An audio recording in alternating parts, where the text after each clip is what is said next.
mina räägin, nagu ka mõeldud või palutud oli, ühe suure arengukava koostamisest, aga räägin ka natuke sellest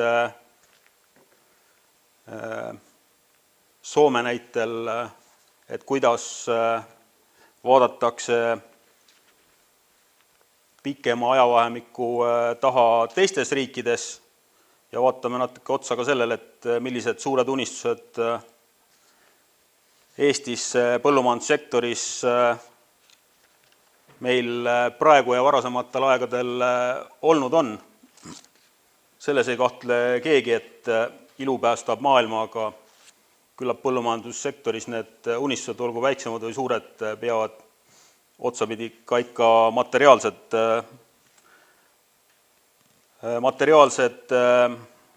olema. Aga räägin siis, nagu ütlesin, natuke suurtest unistustest, mis meil on või on olnud, põllumajanduse võimalikest arengusuundadest Soome näitel. Seda sissejuhatuseks, mis see arengukava koostamine muud on, kui püüd vaadata pikema ajavahemiku taha ja püüd ennustada ette trende, olgu need siis kliimaga seotud, kui me põllumajandusest räägime, sisenditega, toitumisharjumuste muutumisega või millegi muuga. Räägin põllumajanduse ja kalanduse valdkonna arengukava koostamisest ja lõpuks veel unistustest. Et jah,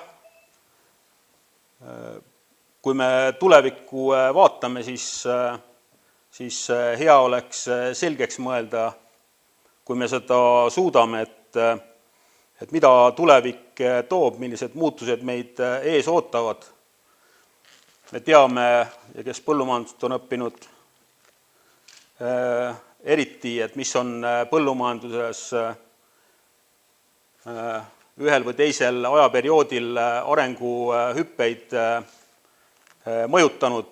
Teame, et 10 000 aastat tagasi, kui mitte küll Eestis, aga maailmas üldse hakati põllumajandusega aktiivsemalt tegelema, kodustati loomi, alustati maaviljelusega, siis see suur liikuma panev jõud oli see, et põhjapoolusel lõppes jääaeg ja oli üleüldine kliima soojenemine, nii et see tõuge oli üks ja ainus. Kliima muutus põllumajandusega tegelemiseks soodsaks ja nüüd hilisemast etapist me teame, et kord on see tehnoloogia areng olnud, kord on mineraalväetiste taimekaitsevahendite kasutuselevõtt olnud, aga hoopis raskem on vaadata ette, et mis see võiks olla, mis tulevikus põllumajanduse arengut muutma hakkab, et kas need küsimused on kõige maisemad ja kas meie tulevik on mõjutatud ainult ühisest põllumajanduspoliitikast või on tegemist rohkem turutrendidega või on hoopis tegemist inimeste käitumisega, aga eks seda elu näitab. Aga senistest suurtest unistustest. Ega unistatud ei ole ju ainult viimase 10 või 20 aasta jooksul. Ma piimafoorumil korraga ütlesin, et Eestis põllumajanduse jaoks üks selline suur analüüs tehti esimese Eesti Vabariigi või esimese iseseisvusperioodi ajal. Siis oli põllumajanduslikus kasutuses 2,7 miljonit hektarit, sellest 1,1 oli põllu- ja aiamaa.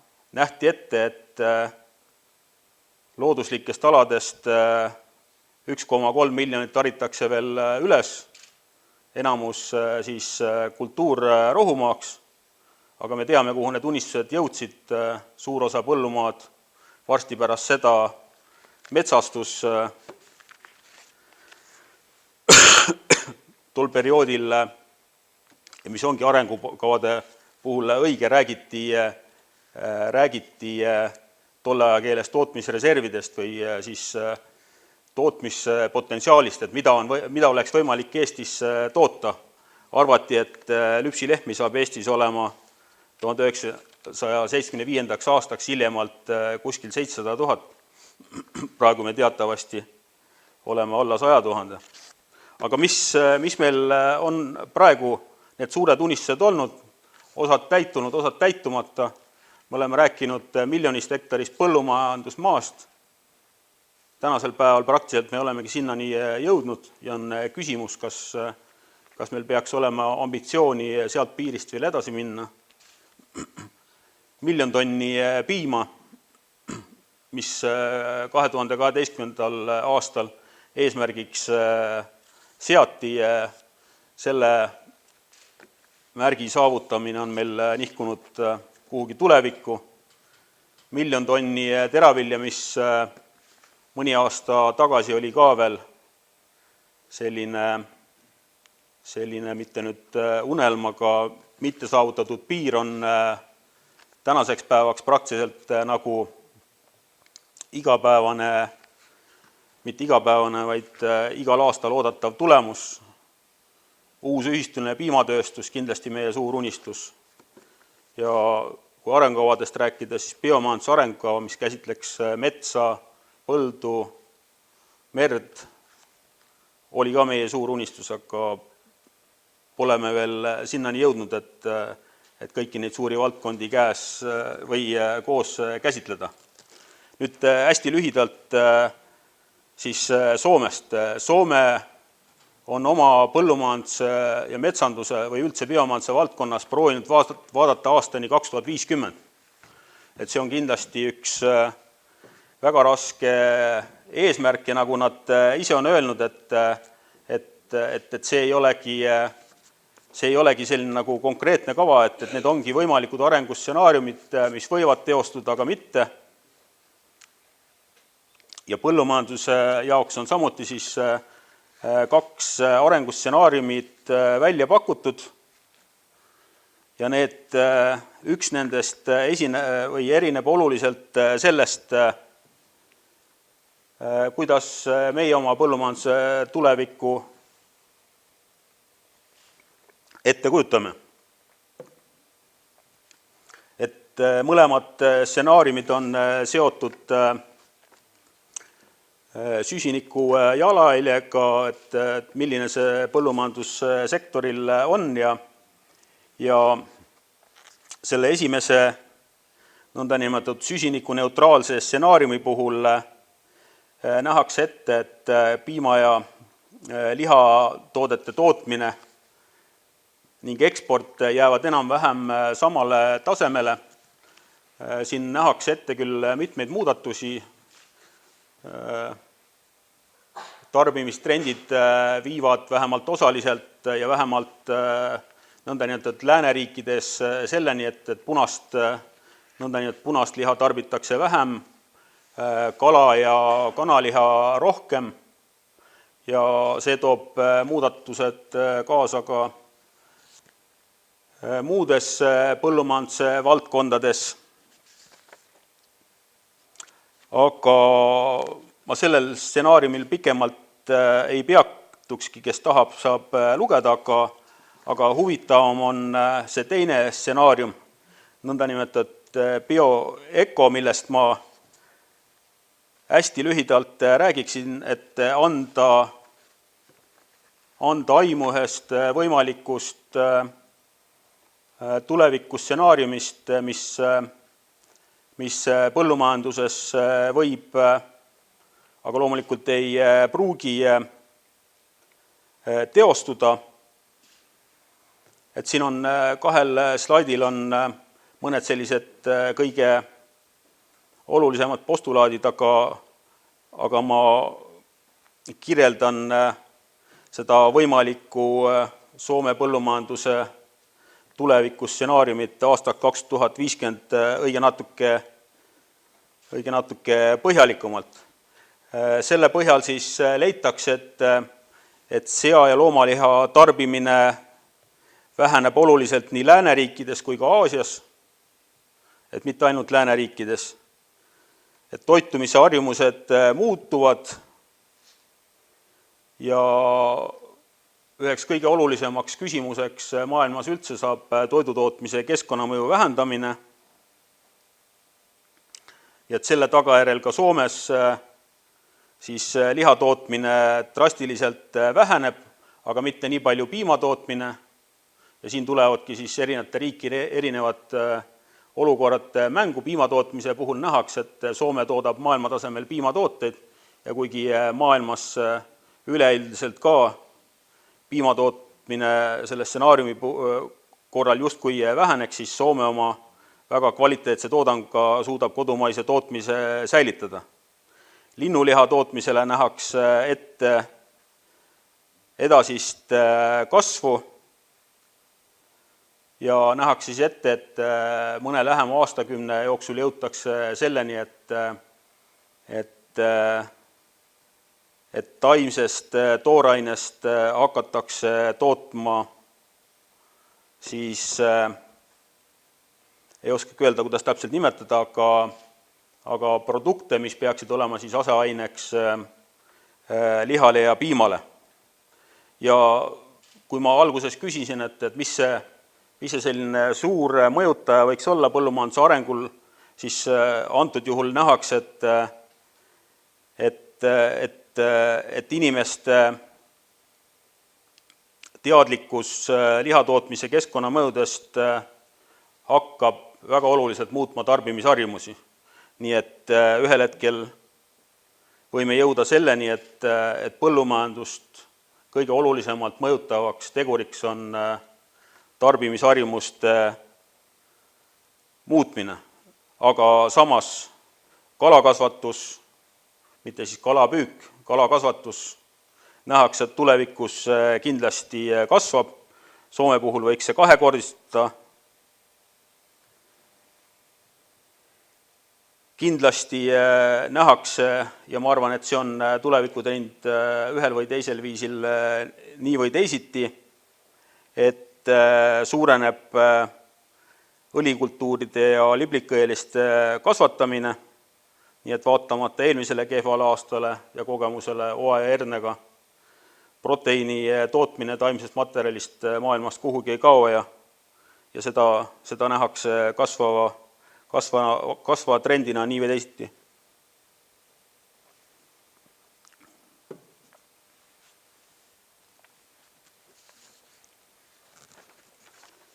Millele meie kindlasti peame samamoodi mõtlema, on meie sõnnikumajandus.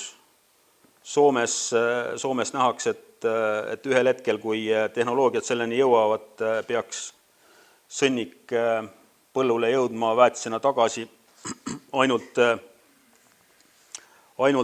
töödeldud kujul, aga kui me nüüd vaatame graafikut, et kas selle justkui mõnes mõttes pessimistliku tuleviku stsenaariumi puhul Soome näeb, et toidutööstus kuidagi teeb allakäiku, siis absoluutselt mitte. Et toidutööstusele nähakse ette endiselt kiiret kasvu, lihtsalt muutub see, mida kasvatatakse. Te näete siin piim ja liha kaks vahemikku, roheline ja sinine, ei kasva, pigem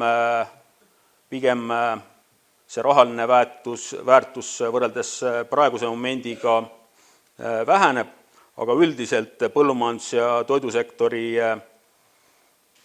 puhul selle sektori rahaline väärtus, kui kõigi väljakutsetega toime tullakse ja toodetakse seda, mida tarbija ootab, siis nähakse igal juhul kasvamas ja põllumajandusel tema tähtsus, tema olulisus riigi majanduses ka Soomes kindlasti ei vähene ja nähakse, et ka eksport mitmekordistub. Nii palju Soomest, aga see oli näide sellest, et kui meie oma arengukavasid koostame, siis selliseks esimeseks tööks ongi analüüsida, et kuhu maailm liigub. ja kui me teame, kuhu maailm liigub, siis me teame ka, mida põllumajandussektorilt oodatakse. Nüüd aga siis selle põllumajanduse kalanduse valdkonna arengukava juurde. Eelmise aasta augustis Vabariigi Valitsus tegi Maaeluministeeriumile ülesandeks vastav arengukava välja töötada ja me peame selle Vabariigi Valitsusele heakskiitmiseks esitama selle aasta novembris. Nii et tööks väga palju aega ei antud. Miks selline arengukava koostatakse ja kas meil arengukavasid praegu vähe on? Et mis siin siis teistmoodi on? Esiteks, kuigi see on natuke formaalsem pool, aga omab siiski suurt tähendust, sellest saab arengukava, mille kinnitab Vabariigi Valitsus. Selle arengukava juurde tulevad programmid, millised kinnitab maaeluminister ja nende programmide elluviimiseks vajalikud rahalised vahendid ehk eelarve kinnitab esimesel korral Riigikogu. Nii et kõik meie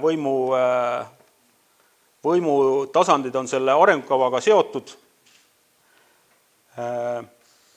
See arengukava on üks omasugustest riigis. Me pärast vaatame, riigil on nõndanimetatud tulemusvaldkonnad ja kõik need tulemusvaldkonnad saavad oma arengukava. Selle arengukava tähtsus põllumeestele ja kalandussektorile ja maaelule seisneb selles, et saabki olema ühise visiooni ja eesmärkide sõnastamine, kogu see protsess. Me teeme seda arengukava koos Keskkonnaministeeriumiga. Sellel arengukaval on tähtsus ka riigile endale. See on osa riigi strateegilise juhtimise korrastamisest. Lõpptulemusena kõik see, mida riik teeb, saab kaardistatud ja saab ka oma hinnalipiku. Ja see arengukava saab olema üheks aluseks, kui me hakkame planeerima uut finantsperioodi. Kui seni on olnud niimoodi, et rahastamiskavad, nagu on näiteks maaelu arengukava, on olnud ka kohaks või selle väljatöötamine on olnud kohaks, kus kujundatakse põllumajanduspoliitikat, siis tegelikult peaks protsess olema vastupidine. Kõigepealt me arutame läbi, mida meil tarvis on ja siis kasutame kas riigi rahalisi vahendeid või ÜPP rahalisi vahendeid selleks, et oma eesmärgid ellu viia. Loomulikult me ei saa oma põllumajanduspoliitikat Euroopa Liidus ühisest põllumajanduspoliitikast lahti siduda ja kindlasti me peame arvestama nende märksõnadega, mis on Euroopa Liidus olulised.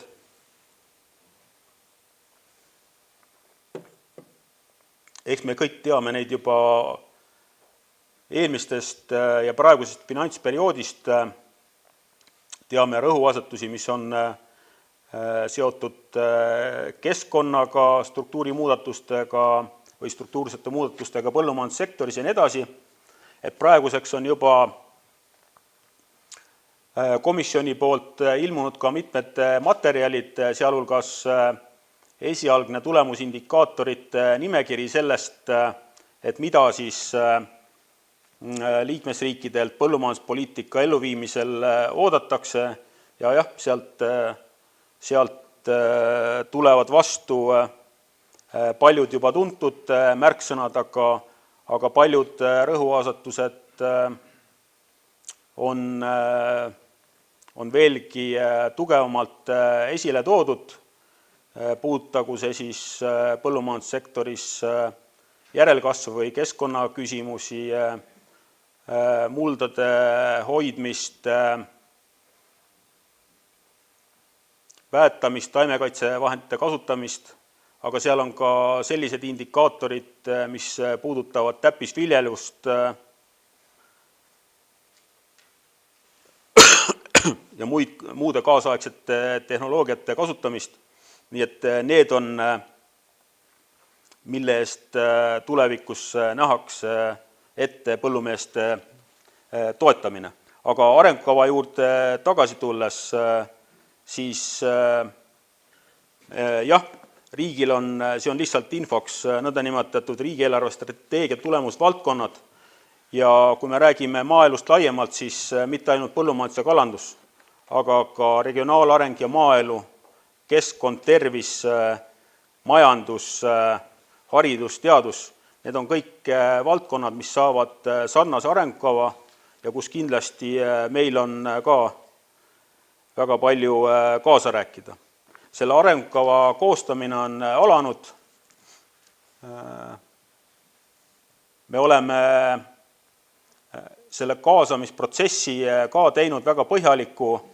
Meil on olnud avaüritus, millest ma kohe ka paari sõnaga räägin, kus osales 160 inimest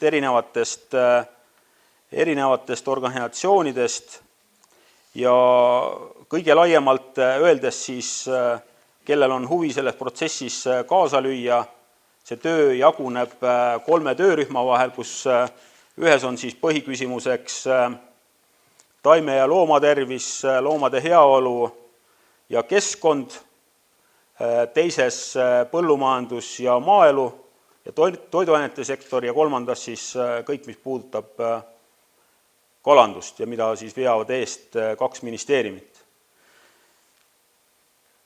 Lisaks on töörühmad nõndanimetatud horisontaalsete teemade osas, mis puudutavad eksporti, innovatsiooni, keskkonda, aga samuti on arutelud nendes küsimustes, mis puudutavad ühistegevuse arengut ja veel mitmetel olulistel teemadel, nii et igaüks, kellel on võimalik nendes aruteludes kaasa lüüa, on ka kaasa lööma oodatud. Mis muutub sellises strateegilises planeerimises põllumajandussektoris üleüldse? Kui me selle arengukava valmis saame, siis selles arengukavas, nagu siin sissejuhatuses juba ka öeldi, me sätestame selle ühise visiooni, mille teostumisse peavad siis panustama nii riik kui ka loomulikult või isegi esmajoones sektor ise. Arengukavaga kaasnevates programmides sätestatakse detailselt kõik riigi tegevused. See on siis selle arengukava põhisisu või saab olema põhisisu. Ja edasi on siis erinevate põllumajandussektori valdkondade küsimus, kuidas selle planeerimisega soovitakse edasi minna ja kindlasti riik on valmis siin kaasa aitama. Aga nüüd sellest avaüritusest ja natuke sellest, et mis sealt siis sellest tervest päevasest arutelust lauale jäi. Nagu ma ütlesin, osalejaid oli palju, arutelu oli aktiivne ja arutelu siis see ülesanne oli leida selline esialgne sõnastus meie tulevikuvisioonile, et milline meie põllumajandus- ja kalandussektori selline suur tulevikku suunatud eesmärk võiks siis olla. Ja ideid pakuti välja väga erinevaid. Lauale jäi 2 erinevat märksõna, mis olid praktiliselt kõigis aruteludes esindatud ja domineerisid. Siin on arvuti natuke šrifte muutnud, aga need märksõnad, et kõik ei ole loetav, aga need 2 suurt märksõnad olid toit ja maaelu. Nii et kui me ükskord selle visiooni sõnastamiseni jõuame, siis kindlasti toit ja maaelu ühel või teisel kujul peavad saama lahti kirjutatud.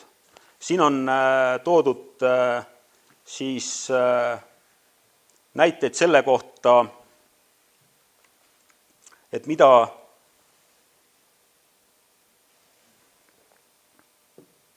sellise suure tuleviku eesmärgina siis nähti, et kahtlemata kõige ilusam sõnastus visioonile ja ka ilmselt kõige suuremat poolehoidu leidnud sõnastus oli see esimene, et Eesti maa elab ja toidab, et see võiks olla meie tuleviku eesmärk või visioon. Tuleb kindlasti tuttav ette Kevili tunnuslausest maa meid toidab, aga väga, väga ilus lause igal juhul. Ja variante oli ka mitmeid teisi. Eesmärk ei ole neid läbi arutada, aga siin on paksema kirjaga toodud need märksõnad kinnituseks sellele, mida ma juba ütlesin, et toit ja maaelu ühes või teises vormis leidis kajastamist kõigis nendes erinevates ettepanekutes.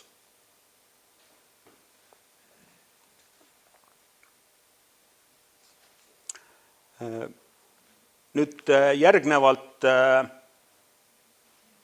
on mõned slaidid, millel ma põhjalikult ei peatu. Selle arengukava väljatöötamine on juba alanud, nende töörühmade esimesed töökohtumised on olnud ja ma lihtsalt mainin valdkondi, milledes arutelud käivad, rõhutamata neid märksõnu, mis siia alla kuuluvad, aga arutelud on puudutanud põllumajandustootmise sisendeid, kliimamuutusi, põllumajandusmaad, maaparanduse olulisust. Arutelud on puudutanud tarneahelat, põlvkondade vaheldumist, erinevate tootmisviiside suhtelisi eeliseid. Need arutelud on ju praegu küllalt aktuaalsed. Biomajandus laiemalt, riskijuhtimist, koostööd. Arutelud on puudutanud maa- ja rannapiirkonda arengut laiemalt ja kõiki muid tegevusi, mis maal toimuvad, sealhulgas ka või lisaks kõigele ka maaelu mainet, taimetervis, keskkonnahoid, loomatervis ja loomade heaolu, kõik need valdkonnad on praegu laual ja arutelul ja arutakse küsimusi, mida selles valdkonnas oleks tarvis teha, milliseid samme astuda, et nad kõige paremal moel põllumajandussektori arengule kaasa aitaksid. Toiduohutus samuti, eksport ühe horisontaalse teemana ja sõnastatud on ka juba 5 sellist suurt eesmärki. Ei hakka ka neid praegu ette lugema, aga need on sellise esialgse heakskiidu juba saanud, et neid kasutaksime edasise töö korraldamisel. Aga proovisin nii enda jaoks kokku võtta mõned märksõnad, et sellised üldised märksõnad, mis ei olegi otseselt seotud ühegi arengukavaga, aga kui me põllumajanduse tulevikule ja visioonile mõtleme, et mis peaks meil olema võib-olla peaaegu selline mitte suurelt unistamise küsimus, aga nagu minimaalne, mille nimel me peaksime töötama, siis esimene on kindlasti selline laiem ühiskondlik tunnetus, mis peaks jätkuvalt alles jääma, et põllumajandus ja toidutootmine on Eesti ühiskonnas jätkuvalt oluliselt suurema väärtusega kui vastav protsent SKP-s, mis teatavasti väga kõrge ei ole, aga kui me mõtleme selle sektori olulisusele laiemalt, toidujulgeolekule ja kõigele muule, siis protsent ei ole mingi näitaja. Teiseks meie selliseks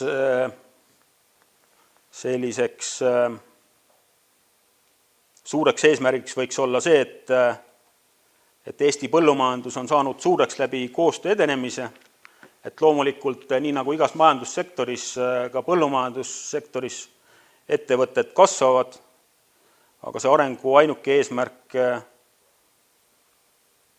ja kasu ei peaks tulema tingimata mitte läbi ettevõtete suureks saamise, aga läbi koostöö edenemise, olgu see siis koostöö põllumajandussektoris endas või kogu tarneahelas, kõik on oluline. Minu arvates meil on kõik eeldused, et Eestist saaks lähiajal üks maailma kõige arenenuma põllumajandusega riike, ka see võiks meil olla selline selge siht silme ees. Selline kindel siht võiks olla ka see, et meie maapiirkonnad on elukeskkond, kuhu tahetakse rajada oma kodu ja ettevõtte, ja et inimesed hoiavad maal või inimesi hoiavad maal kodu ja omaniku tunne, mitte toetused või vaesuslõks või mingi kolmas muu põhjus, aga just kodu ja omaniku tunne, mis minu arvates on väga oluline, mis puudutab keskkonnaküsimusi, on see, et põllumajandussektor võiks ise saada selles valdkonnas eestkõnelejaks.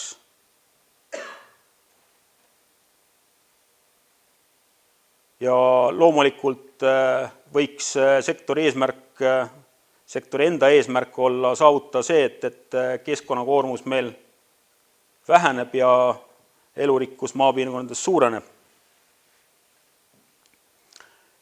Ja kõige lõpuks meie suur eesmärk võiks olla ka see, et nii nagu ta on ka mitmes naaberriigis, kas või Soomes, et teenime ka oma teadmiste müügilt. Et kui me vaatame põllumajandussektorit, siis üks pool on põllumajanduslik tootmine, mis jääb nii või teisiti kõige aluseks, sealt edasi toidu tootmine, aga kõik see vajab uusi tehnoloogiaid ja miks ei või meie olla need, kes samuti selles osas suudavad kaasa rääkida, kas või mõnes konkreetses valdkonnas, kindlasti mitte kõigis küsimustes. Ja see viimane pool, et muudame väljaminekut sissetulekuteks, et selle ma panin riigisektori kohta, et riik teeb mitmetes valdkondades kulutusi, ka põllumajandussektoris, mida me vaatamegi mõnes mõttes, kuigi seal on ka laiem kasu taga kulutustena. Et me teeme, kuigi mitte väga suuri, aga kulutusi sordiaretusele. Mitmed naaberriigid, kes sordiaretuse on lõpetanud, on jõudnud arusaamisele, et omamaine sordiaretus ühel või teisel põhjusel on siiski vajalik. Kuna meie oleme sordiaretuse alles hoidnud, siis teeme selle infrastruktuuri korda, paneme sinna natuke raha juurde. Võib-olla suudame ühel hetkel meil aretatud sorte ka välismaale müüa. Mitte, et see ka praegu juba ei toimuks, aga võtame selle endale suureks eesmärgiks. Sama puudutab riiklikku järelevalvet. Meil on riikliku järelevalvelaborid, mida me peame üleval pidama, mis teevad kvaliteetset tööd. Ka seal on meil see töö juba alanud, et müüme oma teenuseid ka teistele riikidele. See aitab ka meil seda olulist sektorit rahaliselt üleval pidada. Ja neid näiteid kindlasti on veel. Me panustame või paneme raha ülikooli haridusse. Ka siin kindlasti on meil võimalik nõndanimetatud väljaminekud sissetulekuteks keerata. Nii et need olid mõned sellised, ütleme siis, suured unistused, aga teisiti võttes minu arust nagu ka miinimum eesmärgid, mille nimel me võiksime tegutseda. Aga seni, kuni me unistame suurelt ja unistame mõtteid, mis mõned võib-olla ei täitugi, siis kõige tähtsam on, et kuna me jõuame miljoni tonni piimani, loomulikult ministeeriumi ametnikud arvutasid ja aastal 2030, kui see arengukava, mida me praegu teeme, valmis võiks saada, piimalehmade arv kasvab aastas umbes 1% ja hästi tagasihoidlikult ja piimatoodang lehma kohta jõuab 12 aastaga näiteks 11 000 kilogrammini lehma kohta, siis aastaks 2030 on see eesmärk saavutatud ülegi. Aitäh!